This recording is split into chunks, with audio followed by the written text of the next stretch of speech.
ఇప్పుడు పెరుగుతో చికెన్ చేస్తున్నానండి. పెరుగు చికెన్ కర్రీ. పెరుగే ఉండాలి, మేగడ పెరుగు.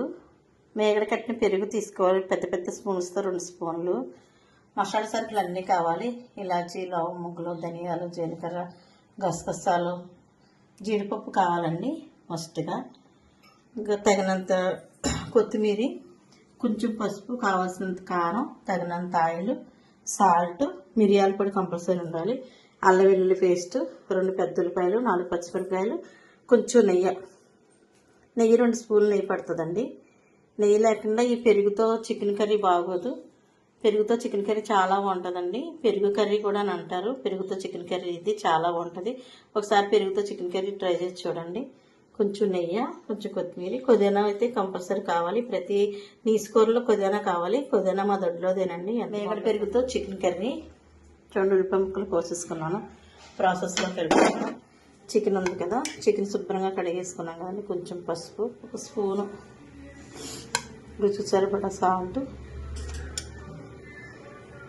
కారం కొంచెం తక్కువ పడుతుందండి, ఎక్కువ పట్టదు. పచ్చిమిరపకాయలు వేస్తాం కదా, మిరియాల పొడి వేస్తాం, కొంచెం కారం వేసుకోవాలి. తక్కువ కారం వేయాలండి. ఇదిగోండి మిరియాల పొడి, ఇదిగోండి మసాలా, నూరు పెట్టిన మసాలా అంతా, అల్లం వెల్లుల్లి పేస్ట్, గరం మసాలా, జీడిపప్పు అంతా చేసిన పేస్ట్ అండి, అది వేసేయాలి. కొంచెం కొత్తిమీర రుచి కోసం.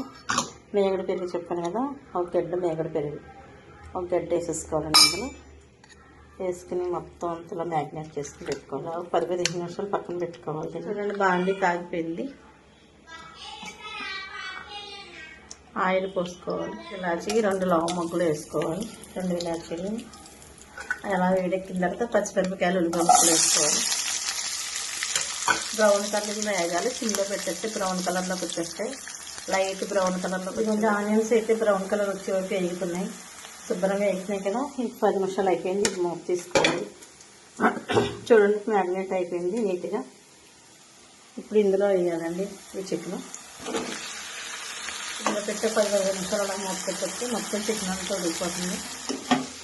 ఇప్పుడు ఇందులో పుదీనా వేయాలండి. పుదీనా కోసి పెట్టుకున్నాం కదా, మన దొడ్లో పుదీనా అని చెప్తాను కదా, ఈ పుదీనా తీసి ఇందులో వేయాలండి. పుదీనా అనేది కొంచెం నెయ్యి వేయాలండి. చూడండి పెరుగుతో చికెన్ తయారవుతుంది. ఇలా ఉంటుంది. 10-15 నిమిషాలకి ఇలా అయిపోయిందండి. చూడండి 10 నిమిషాలు అయిపోయింది. కొంచెం వాటర్ పోయాలండి. చూడండి ఎంత చక్కగా తయారవుతుందో చికెను. చక్కగా ఉడుకుతుంది. 10 నిమిషాలు సిమ్లో పెట్టి వదిలేస్తే కర్రీ తయారైపోద్ది. ఇదిగోని పెరుగుతో చికెన్ కర్రీ ఇలా అయిపోద్ది. ఇలా దగ్గరికి రావాలి.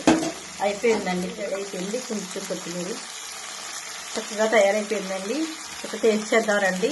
హై గైస్, కలుపుతున్నాను, తిందాం, చూడండి. ఇప్పుడు తిందాం. టేస్టీ. వావ్ గైస్, మీరు కూడా ఇలా చేసుకుంటారండి గైస్. చాలా సూపర్ ఉంటుంది. అన్ని పర్ఫెక్ట్ గా సరిపోయినాయి గైస్. ఈ స్టైల్లో చికెన్ కర్రీ చేసుకుని తింటే చాలా సూపర్ ఉంటుంది గైస్. మీరు ఈ టేస్ట్ ని ఎప్పుడు అనుకుంటున్నారు? మనం అందరం ఎంజాయ్ చేయాలి గైస్.